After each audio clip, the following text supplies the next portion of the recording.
क्या हाल है दोस्तों, सब ठीक तो हो ना। तो क्या तुमने इस बारे में कभी सोचा कि आदि पुरुष जैसा कचरा माल देखने के बाद तुम्हें फिर से रामायण पर कोई मूवी देखने को मिल जाए?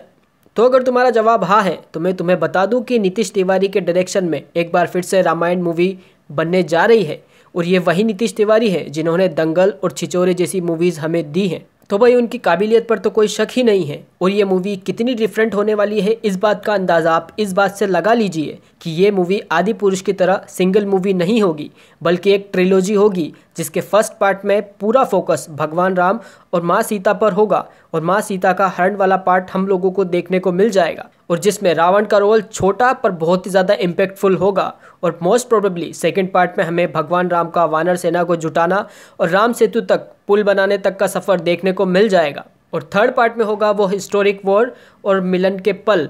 और अगर पिंक विला की रिपोर्ट्स की माने तो इस मूवी के लिए रणवीर कपूर, साई पल्लवी और रॉकिंग स्टार यश को साइन कर लिया गया है, जहां पर Ranbir Kapoor as lord Ram, Sai Pallavi as माता सीता और rocking star Yash as Ravan के रोल को प्ले करते नजर आएंगे। और सच कहूँ तो ये सारे एक्टर्स काफ़ी सही लग रहे हैं। इन सभी में वो पोटेंशियल है, वो क्वालिटीज़ है जो इन रोल्स को पोर्ट्रे कर सकती है। और इस मूवी की शूटिंग 2024 से स्टार्ट हो जाएगी। पर एक बात समझने की ये भी है कि जब एक इतने बड़े महाकाव्य पर मूवी बन रही है जो कि हमारे लिए एक इमोशन है, हमारी आस्था का केंद्र है, तो भाई प्रेशर सिर्फ एक्टर्स पर ही नहीं बल्कि डायरेक्टर पर भी होगा कि वो रिस्पॉन्सिबिलिटी के साथ काम करें और इस पूरे सिनेरियो और डिटेलिंग के साथ प्रेजेंटेशन भी करें। और इसलिए प्री प्रोडक्शन वर्क काफ़ी इंपॉर्टेंट हो जाता है और वो इस पर काम भी कर रहे हैं और जिसकी एक रफ स्ट्रक्चर भी वो तैयार कर चुके हैं, जिसके बाद उन्हें एक्चुअल में सिर्फ लोकेशन पर ही शूटिंग की ज़रूरत पड़ेगी। और जिसके वीएफएक्स डिपार्टमेंट के लिए उन्होंने ऑस्कर विनिंग कंपनी DNEG के साथ हाथ मिलाया है। और ये वही कंपनी है जिसने ड्यून, वेनम, MIB, इंसेप्शन और बहुत सारी मूवीज़ के साथ काम किया है और ब्रह्मास्त्र में भी VFX दे चुकी है, जिसे देखकर ये तो लगता ही है कि भाई काम के मामले में तो हमें कोई शिकायत नहीं मिलने वाली है। और वैसे भी मेकर्स बता चुके हैं कि उनका गोल मूवी को हाईली VFX से लेस नहीं बल्कि सिंप्लिसिटी, स्टोरी टेलिंग और कैरेक्टर्स के इमोशन और डाउन टू अर्थ वाला पार्ट रखना है, जैसा कि एक्चुअल में उस वक्त हुआ करता था।